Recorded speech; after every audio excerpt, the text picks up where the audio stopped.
Hello and welcome. It gives me such great pleasure to talk about the future of work and why we need to rethink a lot of our assumptions and do things differently. I'm joined with an extraordinary group of people, a wonderful panel. The first person on it is Jared Spataro, who's a corporate vice president at Microsoft 365. Shamsi Iqbal is a principal researcher at the Productivity and Intelligence Group at Microsoft Research. And Gloria Mark is a professor at the University of California, Irvine. Hello, Jared, Shamsi, and Gloria. Great to have you here. Great to be here.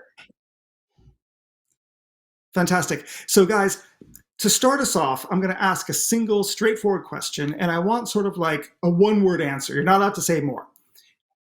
Is remote working a positive or a negative? Shamsi, why don't you start?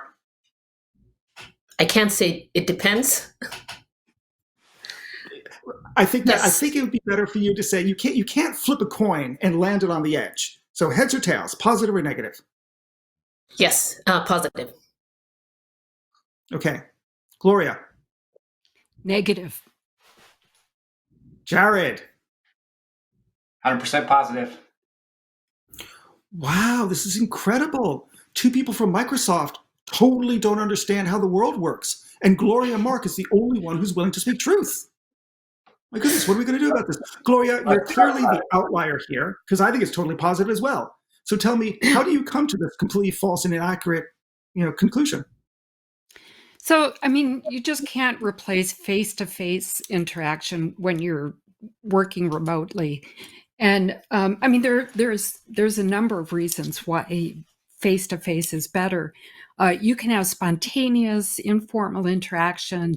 You see the full range of people's facial expressions. You know when you can go in and interrupt people.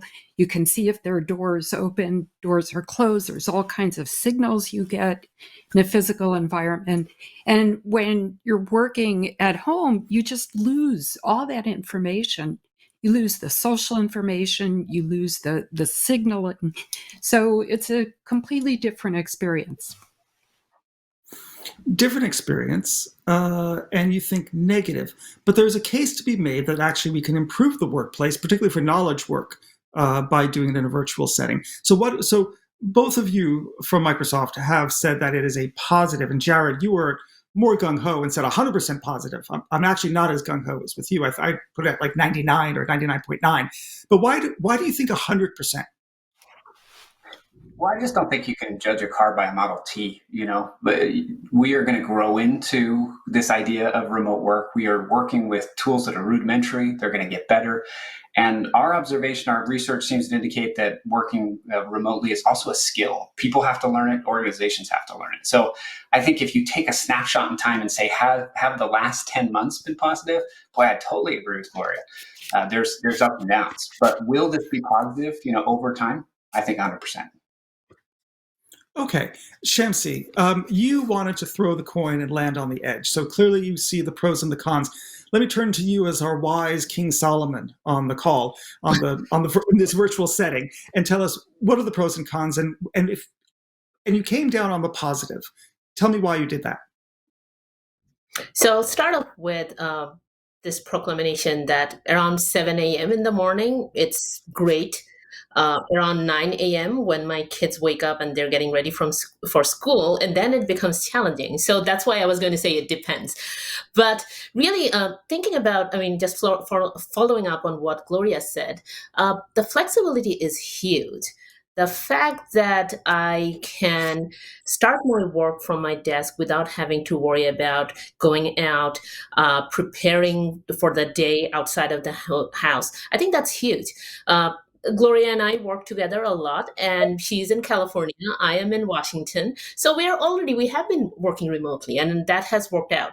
Obviously, being in person is great. And for all the reasons that Gloria said, it's important to be in person because you want to be able to share that same, you want to be in the same location. You want to share the facial expressions, the camaraderie, which can't quite do well yet in the remote setting. But as Jared said, we are building these tools, we are developing these new technologies, and it's only going to get better. Okay, now you folks have actually done a lot of research. You bring data to these questions. And so I'd be curious to know, what are some of the trends that you're finding in terms of how people in this pathetic and terrible natural experiment we've all had to endure for the past 12 months, how people are changing their work practices when they do it remotely? Well, Well, I can jump in I with can. Oh, please, Sorry, Gloria, you're go all ahead. you're all to begin. I should have called on one and another. I heard Jared first, so Jared, why don't you go first? Then we'll bring it to others. All right, make sure you hit Gloria because she's got some great data too. One of the things that's been interesting to us is what has happened as people have jumped remote and how they've adjusted. And so a couple data points that struck me as interesting. When we look at how people are working, we find that they're in 55% more meetings per week than they were pre-pandemic. That's pretty significant. We also find that the span of the workday, the time between when they start and when they finish, has increased in most countries by over an hour, and in some countries by over 2 hours. We've seen that within one of our products called Teams, which is kind of a platform for people to communicate and collaborate, that after hours chats, so those are the chats after 5 p.m., have increased almost 70%. And weekend use of that product, Teams, has increased 200%. So you might think that I would think all that's bad, but I think what's happened here is that we're starting to get a beat and understand that people don't operate like robots. And so I think that this remote work thing has shined a light on kind of how people are really productive. And it's causing us to really have a good conversation about that. So that's kind of how I'm interpreting some of this data. Okay, I'm going to go back to some of it, but Gloria, I want you to sort of weigh in with the data that you have. Yeah, so we've been doing a study of remote teamwork. And one of the things we found is that people have natural rhythms, right? They have chronotypes. Some people are late morning type, late evening type. Some people are early morning types. And what we're finding with work at home is that people have slippage into their natural chronotypes. So, you might start in a physical workspace, you might show up at work at, say, 9 a.m. But if you're a late type person, you begin your work, you start out at 9, and then after a few weeks, you kind of slip into 10 a.m. and then 11 a.m. And what we're finding is that teams are misaligned. So you've got early morning types working with late types, and this can create a lot of conflict. And it also creates additional pressure for coordination among the teams because they need to find times when they can align for meetings, for sharing results, and so on. So it becomes difficult for them. Okay, so that's an interesting friction to have. But in the past, the way we've handled that friction is somebody just had to suffer through it, right? Because a night owl would have to get up in the morning. Okay, so you would think that in a virtual setting, we could actually turn this into a positive. Suddenly, in the asynchronous form of modern work, that can happen on an online setting. You don't have to be in the same meeting at the same time in some instances. The night owls will do more of the work at night and do better work. And the early birds will do their work in the morning and do better work. And the whole company and the whole team will prosper. So how can we overcome the friction and actually, or maybe not overcome it, how can we harness the friction and turn it into a positive by boosting team performance in a remote setting rather than seeing it depreciate? I'll go to Shamsi. You haven't said anything for a while, so maybe you have an answer on Yeah, this. I was going to chime in. We have worked across time zones for quite a bit. So this is not something that's entirely new in that sense. And what now we are seeing is that even within the same time zone, that people, because of the same reasons Gloria described, that there are different types of people, but also people now have different types of responsibilities. So I might be homeschooling my kids during the day. That means that I might have to make up for the time at the end of the day or late into the night. And so one of the things that we're trying to learn better now, which we probably didn't do as well before, is that how can we separate out the synchronous part of work where people need to be together and they need to collaborate simultaneously, and the asynchronous part where I can take my part of my team activity and I can do it independent of everyone else. And so I think that we're trying to learn more about people's work patterns and how teams work and how we can separate out and distribute so that at the end people get to choose the time that works best for them. But again, they also have some common time together where they can all come together and do the things that they need to do while being all in the same virtual space and time. And Kenneth, I look at this for a moment and I just think, yeah, what we're seeing here that I think is so positive is a really detailed conversation about work. You know what I mean? Like up to this point, what we ended up having was a whole bunch of pretty rigid rules about how work works, how it's supposed to progress, based on it seems like 1947 or something, 1950. Like I don't know why it worked that way, and we had a really hard time challenging how it's working. So I think part of the reason I take that kind of provocative stance is we're having a discussion about what human performance is at work. What's it take? What's flexibility? What can we do at the same time? What can we kind of pull apart? And I think starting to shine a light on that is super healthy. And I think going forward, a lot of organizations, whether it be corporations, schools, governments, they're all going to start to have to discuss this idea of like, what are we trying to accomplish? And how do we do this given these new constraints and new flexibility? That's totally healthy from my perspective. I'm so glad you brought it up. And the thing that I want to emphasize, which I completely subscribe to, is most of what we think about work and the decisions we make around it and the culture that has been formed around it has simply evolved, and it's evolved completely uncritically. And during the pandemic, some of the shibboleths around it were completely exposed as nonsensical. So the idea that someone needed to check in, work 9 to 5, and they were only productive in the office, which pretty much typifies law firms and accountancies, particularly in Europe. Maybe in America, they're a little bit more flexible, but even not that much. The presumption is unless I see you at your desk, you're not working, which of course for white collar work is absolutely truly idiotic, because in fact, most people do far better work, either they're in their home office or like Winston Churchill with their laptop propped up in their bed. He wrote in bed on a piece of paper and pen, but not with a laptop. Okay. So I'm wondering about other areas in which we can apply data and empirical evidence to expose these misnomers about work and improve work. You've given me some great sort of stats about meetings. How about how people are working in other domains and their productivity and what makes them productive? Yeah, I think Shamsi has some pretty interesting research that really caught my attention when it came to kind of performance and ramping up, ramping down, that type of thing. Yeah, I can start off with a little bit of kind of like insight into the type of research that we have been doing. And so, and Gloria has been a part of that as well. And so we have been mostly looking at information workers. I think that one thing that became really relevant in the pandemic was some research that we did back in 2017. And so that was pre-pandemic. We were thinking about, well, how can we put this separation between people's work life and their personal life as they move from home to work and work back to home. And this was partly based on some of our own personal experiences, is that, well, when we come to work, we're still processing home related things at the back of our minds. And when we go back home at the end of the day, we're still thinking about work. And how can we disengage from work at the end of the day so that we can be actually present at home without thinking about work all the time, and vice versa.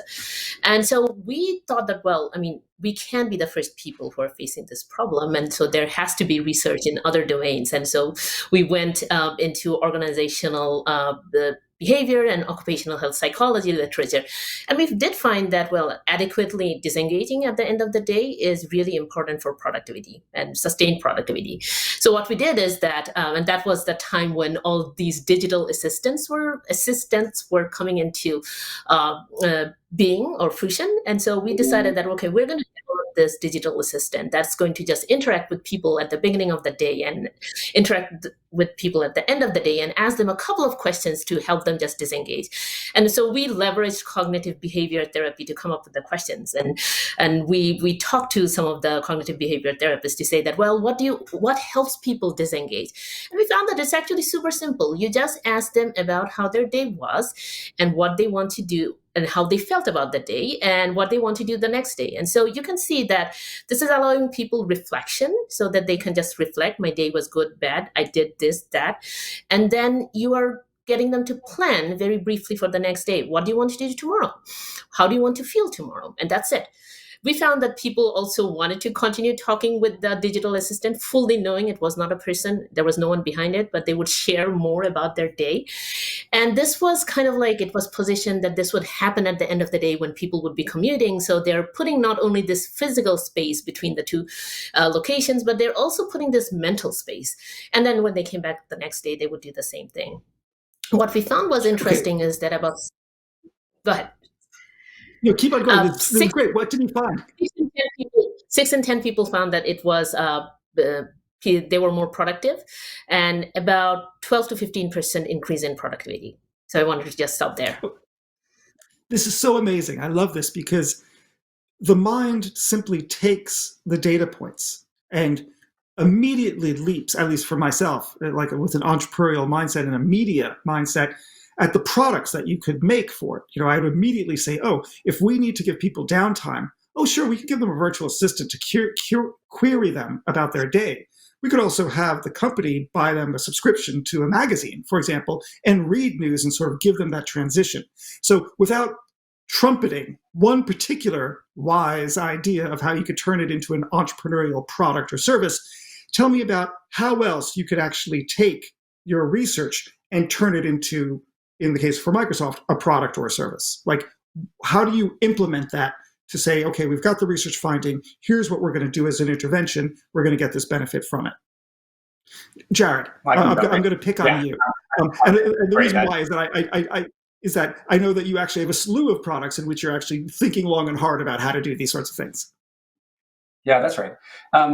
I would kind of make the analogy that, sometime along the history of sports, we discovered that working out hard every day wasn't the way to actually get to better performance. We realized that humans do really well, as Shamsi was talking about, and Gloria has research as well, with this idea of kind of like really hard efforts and then some time to recover. And that kind of cyclical nature is really important. So when we think broadly, without referring to any particular product, when we think broadly about where this could all go, we think there's this opportunity to focus on corporate performance, on business performance, on individual performance, by thinking about it as more of a cycle, if you will, about really sustained effort for a while that's consistent, but then the ability to take a step back and reflect. And although that sounds a little bit new agey, at least to me, the first time I heard it, what we see is that there's a lot of science that backs it up, that there is this idea that if you want people to be innovative, creative, to establish and strengthen the bonds between people, you have to push and then relax and push and relax. And so there's so much, whether it would be that wonderful subscription to a newspaper that made them thoughtful, or, something else, some sort of other service that just engaged them in a different type of way. So that's why I say we have to learn how to be productive in this new moment, in this new media, in this new environment. And that's pretty exciting to me.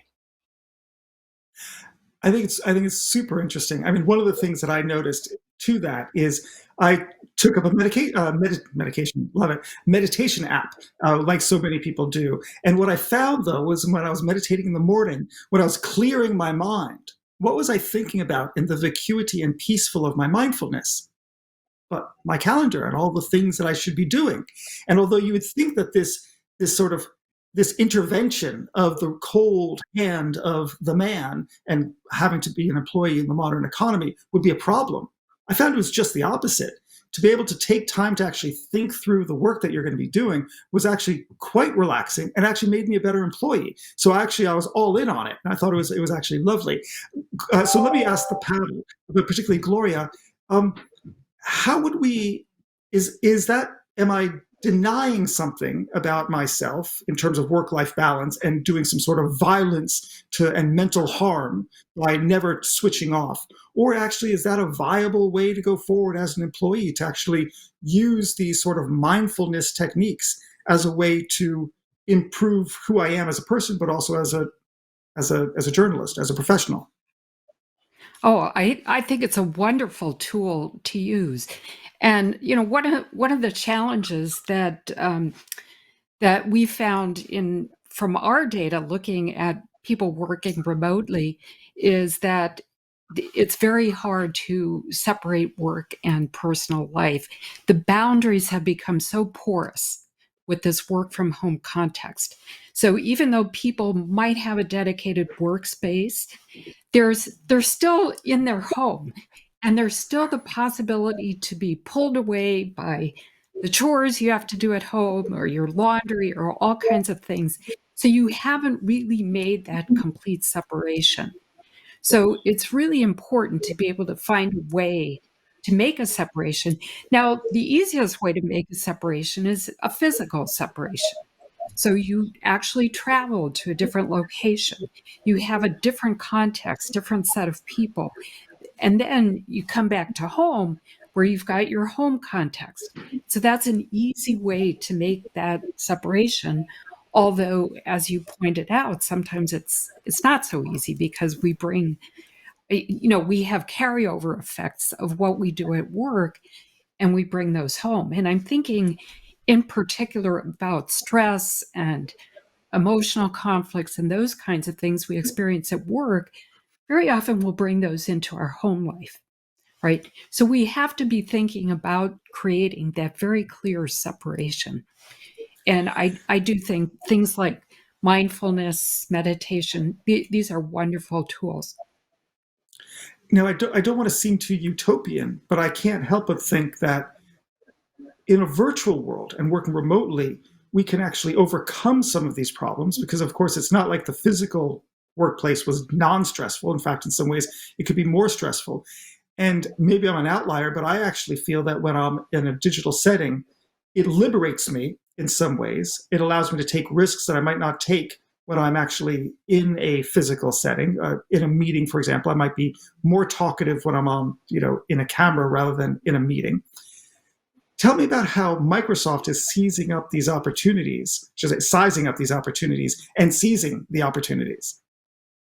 Yeah, if I go back to that idea of kind of the Model T, I think when we started the pandemic, the tools hadn't really contemplated how dramatic the shift would be. And so we have just tried to take a step back, be students of the moment. So a couple of very specific examples. We've actually introduced a feature within that product called Teams that we call virtual commute, of all things. Everybody thought they loved the idea. They didn't want to commute. We've just talked about why this idea of ramping up and ramping down is actually really valuable. We've just called it a virtual commute. It really catches people's attention. Another one is we partnered with Headspace to provide some meditation guidance for you, which we think is important. And a final one that is really fascinating to me is there has been this talk of the idea of but one of the downsides is we stare into our screens all day. Isn't that fatiguing? Don't we feel something different? Turns out the science bears that out. It is a little harder. We did some research to figure out why that was with brain scans. And what we found was there was something about our different backgrounds that make it difficult to parse out, as an example, what's going on with each person. And so we use some AI technology and a new feature called Together Mode that cuts you out of your background, sticks you just simply into a shared background. It can be a coffee shop. It can be, a stadium. We used it with the NBA as an example for the National Basketball Association in the United States for their fans. And it actually does literally lower the stress levels on your brain, which is really interesting, and create a deeper connection between people. So again, kind of going back to that kind of Model T idea, I think there are so many really great opportunities for innovation here that are going to make remote work much more tenable for us over the long term. That's so interesting. It was actually a Headspace app that I was using in terms of my meditation upon work. I guess I would then wonder what we're learning now to the metaphor of the Model T is interesting because it's happening at a time when everyone's basically stressed out of their minds because there's a deadly pandemic going on. But in the future, we're going to be in a hybrid office, right? Or a hybrid workspace in which we'll be at home while in the office. And we won't have that overwhelming pressure of being sort of locked in, with our families for, a year. We'll actually be living and breathing and the stress level will go down, we'll be more relaxed. When that takes place, how are you conceiving of products to meet this new world, these new trends that's not COVID, not wrapped up in COVID, but just simply wrapped up in what's best for a given organization at a given time? Yeah. Maybe I'll tee it up, but I'd love to hear what Shamsi has to say. The interesting thing to me, I'd say, Kenneth, is think about this. Once we get past kind of what I call post-pandemic, if even 10 or 20% of your workforce decided to be remote on a given day, man, that changes the dynamic entirely. And I anticipate it won't be the same people every day. Monday and Tuesday will be different from Wednesday. That just totally creates, again, like we talked about, this need to take a step back and say, do we have the right technology? Have we learned how to do this as an organization? Have we brought in some of what Gloria was saying of like, have we looked at the pros and the cons, the puts and the takes, and figured out what we're going to do is going to work? But I'd love to hear what Shamsi and Gloria have to say. Yeah, let me turn it in that order to Shamsi and Gloria. Yeah, so I think that again, in past years or when we think about productivity, we've always thought about getting work done and how can we kind of like produce more. And the past 11 months has taught us that that's not the only important thing. If we're thinking about longer term resilience, where we can kind of like build our strengths, help us kind of like be mindful and thoughtful about the things that we do, and eventually be able to sustain productivity longer, we really need to think about well-being. And one of the things that we are doing in Microsoft Research is thinking about this problem of how can we balance productivity with well-being. And one thing that we have been looking at is that we are kind of like the calendar is one way that we at least schedule our day. And what if we actually start scheduling time for taking care of our well-being? We can schedule time to focus, which is also super important now that we have difficulties in finding time to focus. But what about we schedule time for, say, virtual commuting in the morning, time for well-being, and this becomes then something that everyone does, and it gives you that comfort. You have this shared knowledge across the company that everyone does it. Now is my well-being time. It makes well-being a first party, or it's a first priority alongside productivity, and I think that this helps the whole organization, the whole community. Gloria? Gloria. So I'm all for well-being. I'm 100% for well-being.